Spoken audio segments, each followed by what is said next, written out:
You have convinced yourself that your story is a sad one. Your story doesn't have a happy ending. So you actually live like someone who will never experience that happy ending. Being avoidant is not going to solve your problems. Delaying and postponing is not going to give you any solutions. You probably don't like your current life. You have no enjoyment in your current life. So you're using dreaming and fantasy as an escapism. And no shade, no tea, but I see this a lot in women who are in their 30s, just like myself, who start feeling like they're behind in life. It is a recipe. You need all the ingredients. But if you're removing the action and you only have the dream and the added procrastination, you're now getting a maxed out credit card bill of all the time that you have spent doing nothing, postponing, delaying, saying, I'm going to do it tomorrow, I'm going to do it next month, I'll do it next year, I'll do it when I have more time, I'll do it and I have more money. Hi lovelies, welcome back to my channel. Today I want to talk about how to break away from procrastination and follow through on your goals, because your lack of follow through is keeping you stuck. I know you have a lot of dreams, goals and visions and a lot of untapped potential that you're not actualizing because you're constantly postponing and delaying, and before you know it, 5 years has gone by and probably 10 years will go by and you're still going to be in the same place and you haven't achieved anything. And you're telling yourself, oh, it's because I don't have the time, I'm too busy, I don't know where to start, I don't know what to do, I'm trying and it's not working, it is too stressful. So I want to share with you how procrastination is actually holding you back and how to stop procrastinating so you can actually follow through and achieve your goals. But if you are new, hello, welcome. My name is Lorraine and my channel is Lori Lux. I like to call myself your self-care soul sister. So subscribe to the channel, sis. I am trying to grow the channel, so subscribe and join our soft living space. Like this video if you're enjoying and loving what the topic is about already, because it helps me out to know you love this kind of topic, helps me out on the algorithm. Listen, the sun is sunning and the skin is skinning, but I can't see what I'm filming, so hopefully it's coming all the way together, because yeah, I'm not filming this again, okay? Anyway, what is procrastination? I have a quote which I have been obsessed with and I have been using a lot recently, which is procrastination is like a credit card. It's fun in the moment, but not until you get the bill. Essentially, it's like reverse compounding, a word that I made up, where you're constantly doing bad habits or not doing the things that you're supposed to be doing. And then when you look up 5 years from now, you are seeing the effects of those bad habits, which essentially means that you're probably going to be in the same place or you're probably going to be in a far worse position. The sun has decided to abandon ship. But anyway, you're now getting a maxed out credit card bill of all the time that you have spent doing nothing, postponing, delaying, saying, I'm going to do it tomorrow, I'm going to do it next month, I'll do it next year, I'll do it when I have more time, I'll do it and I have more money. That is a big bill for you to pay off. There was a time when I was at the peak of my debt and I had little income coming in. And I used to be so scared of opening up letters. Every single time I heard that sound through the letterbox of a letter coming through, because you know, as a grown-up, right, when you're getting letters, it's never good news. So every single time I used to hear that flap on the letterbox, my heart would just start pounding. And I would have piles and piles and piles of letters, because I knew what was in those letters. I knew what they were asking. They wanted their money back. They wanted me to go on a payment plan or to know when I was going to start paying that money off, or better yet, threatening me because I hadn't been paying off, and it was just so overwhelming. So my solution was out of sight, out of mind. If I didn't open the letters, then I wouldn't know what they were saying. But I was still stressed, I was still overwhelmed, and it was just like a vicious cycle. But that initial fear of what was waiting for me on the other side of the letters, of what might happen when, you know, I speak to those lenders or those debt collectors, you know, I might lose my house, I might lose my car, where am I gonna say? I was literally going to the worst case scenario. Being avoidant is not gonna solve your problems. Delaying and postponing is not going to give you any solution. So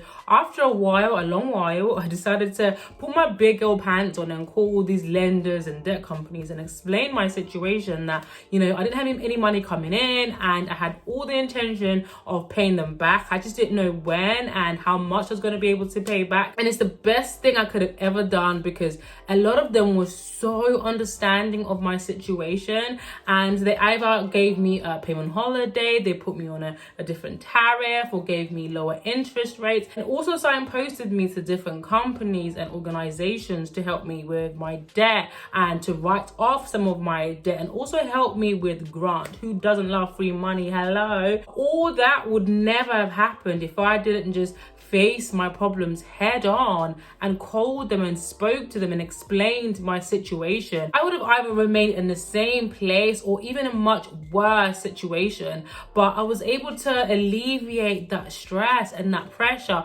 that I had been putting on myself for months, and I just felt more at peace and actually in a better position, mental position, to actually start thinking of solutions. On top of all the support and guidance that they had given me, I was now in a better position to start thinking and also acting on the plans on how to make my situation even better by facing my problems head on, not procrastinating, not ignoring the situation and not delaying it. Because I was struggling on my goal of growing my channel, on my financial goals, and on my goal to lose weight, I started obsessing on my goal of having a family and being married. And I was just focusing on, well, if I was married, then I would be happy. Or if I was married, then I wouldn't have to worry about my financial goals, because we would be like a two-person household. There will be another person to bear the brunt of my financial goals. Then I wouldn't have to put so much pressure on myself to grow my platform and my business, because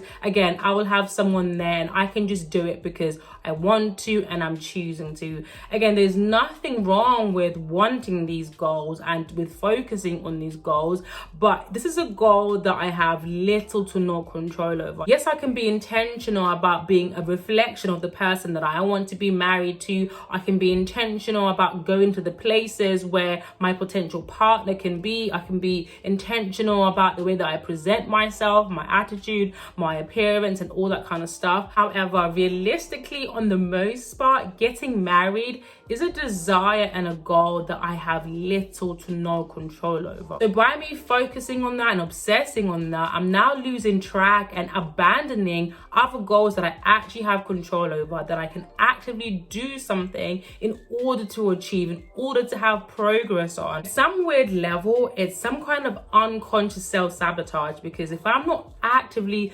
working on the goals that I do have control over, then I'm not going to achieve it. I'm not going to have progress in them, which is going to have that self-fulfilling prophecy that I was never going to achieve it. So what was the point? So I'm kind of protecting myself in a weird psychological way from the pain of being hurt, from the fear of failure, because if I'm not even trying anyway, right, I'm not going to feel the pain of failure. I am going to remain in the same space, but in my mind, it's a comfortable space where I'm not going to be stressed. I'm not going to be hurt by failure. I don't have to be afraid and feel all these uncomfortable emotions. And no shade, no tea, but I see this a lot in women who are in their 30s, just like myself, who start feeling like they're behind in life because they're not married, they don't have any children, which leads them to making unhealthy decisions, maybe staying in relationships that they don't need to stay in, right? A level of desperation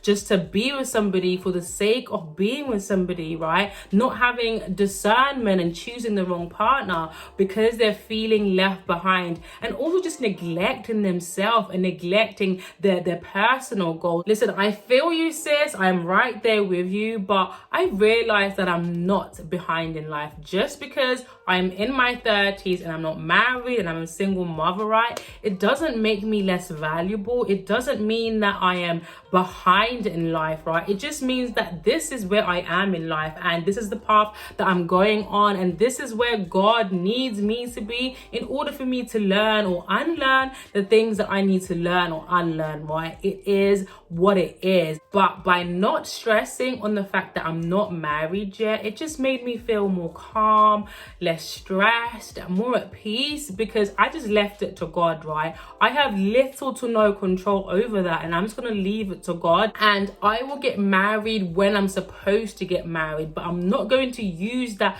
as an excuse or reason to abandon and procrastinate on my other goals. No, I'm going to do the opposite and invest more time and energy on the goals that I actually have control over and give myself the best chance of achieving them sooner. The other reason why you procrastinate is going to send you on a loop, okay? You are too future orientated. Go, you know what I mean, okay? You can't distinguish between fantasy and reality. Now you're thinking, girl, Lorraine, what do you mean? Let me explain. I'm a Pisces, right? So that means I'm a dreamer. But there's a reason why a lot of people say that we are too much up in the clouds, because a lot of people who are either Pisces or have a visionary archetype have a full sense of reality, because they're constantly dreaming and visualizing a different version of themselves or their dream life. They haven't really got a firm grasp on reality. You probably don't like your current life. You have no enjoyment in your current life. So you're using dreaming and fantasy as an escapism. It's the same thing when you've had a long day at work, okay, and you're stressed out, and you come back from work and all you want to do is just sit in front of the TV and just watch some rubbish TV or one of your favorite shows. That's a form of escapism, okay? Because you just don't want to think about how horrible of a day you've had or how tired you are, and you just want to put yourself in a better mood. That's the same thing with being too future orientated, or whatever word that is, right? Where you're constantly in fantasy mode, that you have no real grasp of a reality. But if you're constantly in dreamland, you're constantly waiting for your dream life to manifest itself, when are you actually going to do something about it? You need to have an actionable plan in order for you to achieve your goals. So that means you actually need to work backwards. Now you know what your dream life looks like. Now you're very specific on what you want and where you want to go. What do you have to do today in order for you to get a step closer? What do you have to do in a week's time, in a month's time? That's how you merge your dream and your fantasy with reality, where you're actually living in the moment. So a lot of people who score high on future orientation tend to have low hedonism. So that means they're not enjoying their life now. They're not living in the moment. They're constantly waiting for something else to happen. It's like you're having an out-of-body experience, that this life that you're living now is not your own, and you're waiting for your actual life to manifest itself. But that's not how life works. You actually have to enjoy today and be present, because first of all, you don't know how long it's going to take for you to achieve your goals. Even if you're actively working on it and you're not procrastinating, it could happen in 5 years' time, right? So you're going to tell me for the next 5 years, you're not going to be enjoying your life. You're still going to be in the clouds. Now, don't get me wrong, being a dreamer and also living in the clouds a little bit also helps with that element of delusion that you need in order for you to achieve your goals, right? That you know that you are deserving, that you know that you're going to achieve it, you know that it's going to happen. That is very important, but so is action. So is you actually doing something about it, okay? It is a recipe. You need all the ingredients, okay, in order for you to create this dream life for yourself. But if you're removing the action and you only have the dream and the added procrastination, you will never achieve your goal. Constantly licking your wounds, right? Woe is me. Why is this happening to me? I'm so behind in life.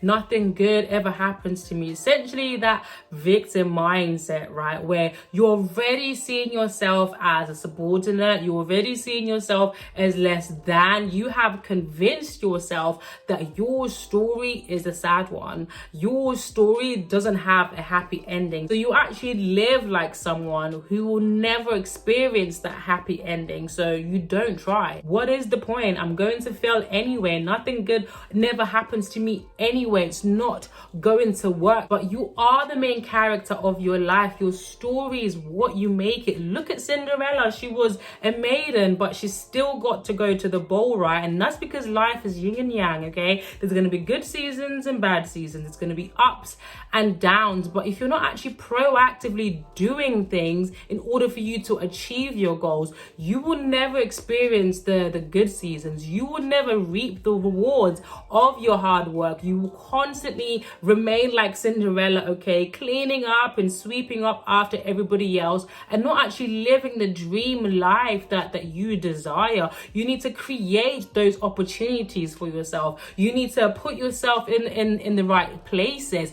You need to put in the work. Of course, it needs to be in a healthy way with healthy discipline, right? But not trying at all, okay, is a disservice to yourself and that dream life of yours that is potentially waiting for you. Stop licking your wounds. Stop feeling sorry for yourself. Dust yourself up, baby. You got this, okay? And start making a plan, okay? Start doing something so you can achieve your goals and achieve that dream life. You know the drill by now. Let me know in the comment section down below one thing that you're going to take away so you can stop procrastinating and start following through on achieving your goals. Actually, also let us know what else helps with procrastination so we can all win out here. If you come all this way, thank you so much. You're a real one. Like this video, subscribe to the channel, and also hit that notification bell so you're notified every single time I upload a video. And make sure you watch this video on how to create the perfect not so routine morning routine as a busy woman.